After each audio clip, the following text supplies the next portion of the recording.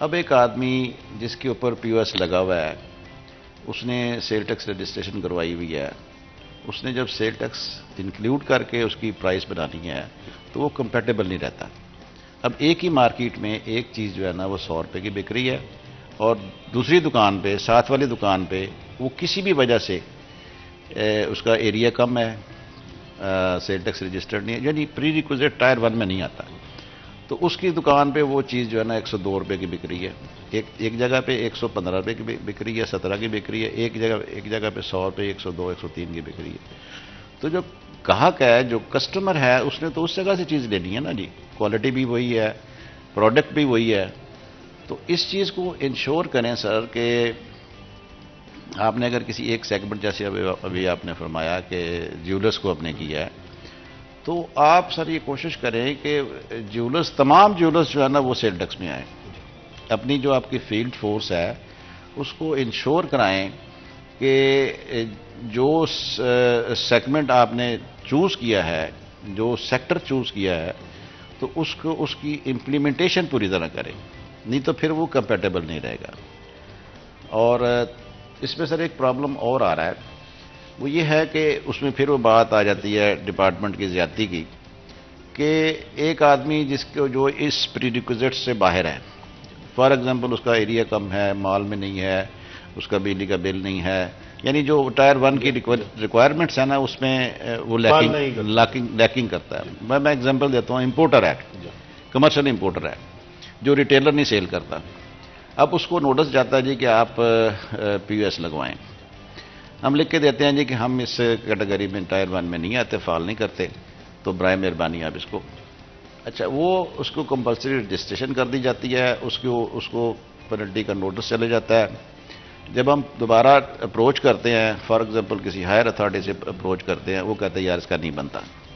اب اس کا ایکسکلیوژن جو ہے سر اس STGO سے، وہ اتنا پینفل، اتنا مہنگا، میری بات سمجھ رہے ہوں گے آپ، اتنا مہنگا، اتنا پینفل کہ وہ بندہ نا. اچھا، اس میں ایک پرابلم یہ آتی ہے کہ اس کا 60% آپ ان پٹ ڈس الاؤ کر دیتے ہیں. اب وہ ریٹرن دینے سے بیٹھا ہوا ہے، اب وہ پیسے بھی خرچ رہا ہے، وہ چکر بھی لگا رہا ہے، دھکے بھی کھا رہا ہے، ایک دفتر سے دوسرے، دوسرے سے تیسرے، تیسرے سے چوتھے. اس چیز کو ذرا آپ نا اس کو تھوڑا سا مانیٹر بھی کریں، اور اس کو تھوڑا سا سر ایزی ڈوئنگ کریں. اینڈ میں آپ کی بات سے to a certain extent agree کرتی ہوں، بیکاز جتنا آسان ہوگا لوگوں کے لیے ٹیکس کو پے کرنا، اتنا وہ کرنا چاہیں گے. جب آپ اتنا ایک مشکل پروسیس بنا دیتے ہیں جس کے اندر آپ کو فیسیلیٹیشن تو دور کی بات ہے، بلکہ آپ کو کہیں پر بھی پکڑنے کی کوشش کی جا رہی ہوتی ہے کہ آپ کوئی بھی غلطی کر لیں، کوئی آپ سے مسٹیک ہو جائے. اور عام شہریوں کے لیے یہ اتنا خوفناک یا ڈراؤنی چیز نہیں ہونی چاہیے، بلکہ فیسیلیٹیٹ کریں ان کو. تو عوام کیوں ٹیکس نہیں دے گی اور عوام ٹیکس دینا چاہتی ہے؟ آپ اس کے بارے میں کیا کہیں گے؟ اس پہ 2-3 چیزیں جو رضوی صاحب نے بھی فرمائی اور آپ نے بھی کہا کہ پوائنٹ آؤٹ کی. ایک تو یہ ہے نمبر 1 کہ رضوی صاحب نے کہا کہ جی یہ پالیسی میٹر ہے کہ ایک مارکیٹ میں 30 دکانیں ہیں، 20 دکانیں ٹیکس نیٹ میں ٹیئر 1 کی ڈیفینیشن میں فائل کرتے ہیں اور 10 نہیں فائل کرتے. لیکن ان 20 دکانوں کو جو 20 پریمیسز ہیں، جیولرز ہیں، ان کے لیے ہم انسینٹیوز بھی دیتے ہیں. جس طرح پہلے تھا، ابھی تک کچھ دن ہو گئے، وہ SRO ہم نے وڈرا کی ہے، FBR نے وڈرا کی ہے، لیکن ان کو سٹریم لائن کر رہے ہیں، ان کو اور بہتر بنانے کی کوشش کر رہے ہیں. جو پرائز سکیم ہے، جو بھی وہاں سے رسید لے گا وہ اپنا رسید اپلوڈ کرے گا سسٹم پہ، اور ان کو ہر منتھ، ہر مہینے، منتھلی بیسس پہ وہ قرآن دازی ہوا کرے گی. یہ ایک ابھی وڈرا کی ہے، انشاءاللہ نیکسٹ وہ ہے FBR کا سسٹم کہ سٹریم لائن کرنے کے بعد دوبارہ انٹروڈیوس کریں گے. نمبر 1. نمبر 2 یہ کہ ایکسکلوژن کا انہوں نے رضوی صاحب نے فرمایا کہ ایکسکلوژن کا کمبرسم پروسیس ہے. کمبرسم میرے خیال میں اس لحاظ سے نہیں ہے کہ اگر کوئی بندہ ہم اس کو کمپلسری رجسٹر کرتے ہیں اور وہ پھر کہتا ہے کہ جی میں ٹیئر 1 کی ڈیفینیشن میں جو 243 میں ہے، 243 اے میں اس میں فائل نہیں کرتا، وہ ایک درخواست دے دیتا ہے کہ جی یہ میرا ایریا کم ہے، یا میں ایئر کنڈیشن شاپنگ مال میں نہیں ہوں، یا میرا بجلی کا بل نہیں ہے. اس کے لیے صرف ایک چیز ہے، اور وہ یہ ہے کہ فزیکل انکوائری ہم کرتے ہیں کہ جی یہ واقعی 1000 اسکوائر فٹ سے کم ہے، یا اگر فرنیچر ہے تو 2000 اسکوائر فٹ سے کم ہے، یا اگر جیولر ہے تو 300 اسکوائر فٹ سے کم ہے. وہ رپورٹ آنے کے بعد میں نے خود تقریباً کوئی 200-250 ایکسکلوژن سرٹیفکیٹ ایشو کیے ہیں پچھلے 2 مہینوں میں. اور میں آپ کو انشور یقین دلا سکتا ہوں کہ وہ تقریباً ہفتے سے لے کے 15 دن کے اندر آن لائن سسٹم پہ ہم نے ایشو کیے ہیں. بندے کو بلایا نہیں ہے، صرف وہ جو فزیکل رپورٹ ہے وہ ضروری ہوتا ہے کہ تاکہ اسرٹین کیا جا سکے، ویریفائی کیا جا سکے یہ بات یہ جو کہہ رہے ہیں صحیح ہے. نمبر 3 بات یہ ہے کہ انہوں نے کہا کہ جی سٹاف کی طرف سے وہ لوگ جو ٹیئر 1 میں نہیں آتے ان کو بھی تنگ کیا جاتا ہے. تو اسی پہلی بات پہ میں آ جاتا ہوں کہ اگر ایسی کوئی بات ہے ہمارے نوٹس سرور کے خلاف، یا انسپیکٹر کے خلاف، یا ڈیلر کے خلاف، یا اگر کسی کو غلط نوٹس بھی گیا ہے، وہ ان رائٹنگ تھرو کنسلٹنٹ بھی کر سکتا ہے، خود بھی آ سکتا ہے. اور کوشش ہماری یہی ہوتی ہے کہ ان کو فیسیلیٹیٹ کرے، ان کو ایجوکیٹ کرے. باقی جہاں تک آپ نے یہ بات کہی کہ ان کو ڈرانے والی بات تو ہے نہیں. بات یہ ہے کہ آپ سمجھنے کی کوشش کریں گے. جس طرح میں نے پہلے کہا نا کہ اگر آپ بیمار ہیں ڈاکٹر کے پاس تو جانا پڑتا ہے. اب ہمیں وہ چیز اچھی لگتی ہے یا بری لگتی ہے، لیکن جانا تو پڑتا ہے. اسی طرح اگر ہم اس معاشرے میں، اس ملک میں رہ رہے ہیں اور اس ملک کو اپنا ملک کہتے ہیں اور انشاءاللہ کہتے رہیں گے، تو اس میں اپنا حصہ تو ڈالنا ہوگا. جتنا بھی جو جسے کہتے ہیں حصہ بقدر جثہ، جتنا بھی آپ کا حصہ بنتا ہے اتنا تو ڈالنا ہوگا. کہیں نہ کہیں غلطیاں بھی ہوں گی، کم لغزشیں بھی ہوں گی، وہ ان کو ریفارم کرنے کی، ٹھیک کرنے کی کوشش کریں گے انشاءاللہ، اور امید ہے حالات بہتر ہو جائیں گے. بالکل، آپ دونوں کا بہت بہت شکریہ. ہمارے لیے ہمارے پاس وقت بالکل ختم ہو گیا ہے، اور ہم پوری کوشش کریں گے کہ دوبارہ ایک پروگرام پلان کریں. آپ دونوں کا بہت بہت شکریہ ہمارے لیے، ہمارے شو کے لیے وقت نکالنے کے لیے. یہاں پر آج کے پروگرام کا وقت ختم ہوتا ہے. مجھے اجازت ہے، اپنا خیال رکھیں. اللہ حافظ.